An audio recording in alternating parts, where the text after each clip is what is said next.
Okay, so I just showed you the MP3s being downloaded, and that's been running this morning. So yeah, from 10:34, you've had all of these ones that are being downloaded directly from 8x8. So these call IDs are then going to be picked up by the transcription piece of code, which is here, which is basically looking at to see whether there's any new MP3s that have been downloaded, and if so, it's going to transcribe it.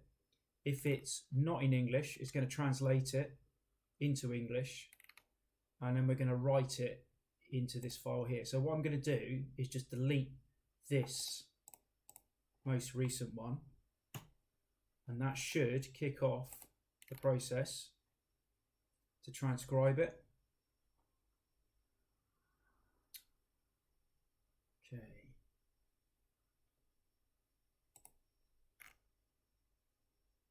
Sorry, it's this one. Delete that one.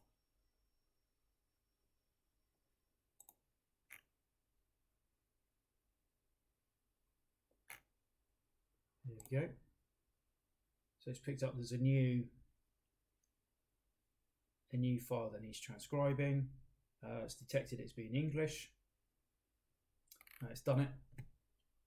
So here's the transcription. You see it's nicely labeled between prospect and caller, and then you see it's appeared here, the new ID that we deleted. So we've got the transcription file translated into English. If it's in any foreign language, now there's been a couple of foreign languages that have caused it to fall over, but I need to look into that. Generally, if it's a new foreign language that it hasn't encountered before, it needs to download the library. But once I've got them all downloaded, that's going to be fine. So yeah, that's you're typically finding that it's been translated into English within a minute. It's transcribed and translated into English. So these are generally like less than a minute apart. So you've now got the transcribed recording, and now this model over here, this piece of code over here is the LLM code, and it's basically saying, are there any new transcriptions which I need to process leads for? So what I'm going to do, I'm generating 3 different summary reports per transcription. So what I'm going to do is delete these, which are the 3 most recent ones. You see they match the call ID there. So it ends in 5466. These all end in 5466. So I'm going to delete it. Okay. And this is basically going to then pick that up and say, actually, we should transcribe that. Say, where's it been polling? Here we go. So you see it's been polling. Right, it's already done half of it already. So first of all, I've got the code is basically going to categorize it as one of 3 calls. It's either going to be a colleague, partner, or other call, which is number 3. It's going to be either a follow-up call, which is number 2, or number 1, it's going to be a cold call. So depending on the type of call, depends on what it does. At the moment, I've got them just doing the full spin apps and everything on just for the sake of doing a demo. So first of all, we're doing the stepwise approach. So once we qualified the category of the call, we do a stepwise approach. So we're basically generating more text, doing a more thorough job. It's a little bit slower, but it's generating more output for us. So we've got a free text summary, a concise bullet point summary. We've got situation, problem, implication, need, authority, budget, time frame, any additional analysis.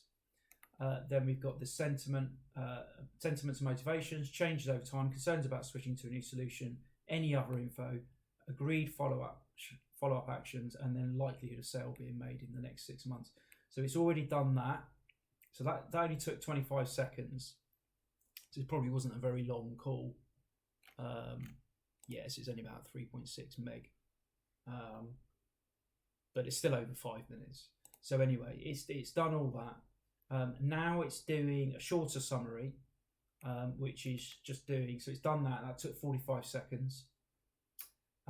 So we've got a summary, and then we've got the spin act, assessment of the opportunity, salesperson performance evaluation, and then you've got the third type of lead summary that I'm creating is OpenAI. So that took 8 seconds, and that's here. So now it's done. It's generated those 3 lead reports from the same call, and now it's just polling again to see. So it's, remember, everything gets kicked off with the MP3. So it finds a new MP3 that generates a new transcription, and then from transcriptions you get lead summaries. So if we look at the most recent call ID, so it ends in 5466. We've got 3 new summaries now, which have 5466 on them. So we've got the long summary, which is here. We've got the shorter summary, and then we've got the ChatGPT summary, which is even shorter still. So that's almost end to end. What I need to now think about is how I push that back to EIMS. And in a sense, I spent a lot of time trying to make these summaries better, but I think I'm almost at a point now where I think it's got limited value. I think I need to start getting feedback from the agents and from the team leaders, and actually go through that process, because that's really what he's doing. There's some more user stories as well around. So, for example, creating a database store of all the call IDs, the telephone numbers, the agent name, and then the time that we created the call. And then what I also want to do is get from the calling system the prospect's name, job title, and any other information, so I can combine all of those together into this, and then we can hopefully join up the calling system with the data. And I think we can do that based on when the call was generated, who generated it, and the telephone number. I think we pretty much got that covered. So yeah, that's it. I say it's quite satisfying just sat here watching it all work like it should work, and it's just, here we go. Here's the transcriptions, just keeps polling. Here's the MP3s here. It just keeps polling the same one. This has been running for ages. And then we've got the lead summaries that are here that just keep going. So yeah, I think there was a few other things as well, a few other ideas. Obviously, we're interested in getting the feedback, but also what I've done here. See, I've set up effectively I could set up do a bulk transcription for like the last 3 months. So download last 3 months worth of MP3s, transcribe them all, get 3 different summaries, score them, and then potentially do some fine tuning on that. But I think getting the feedback from the team is really key here. So yeah, that's it.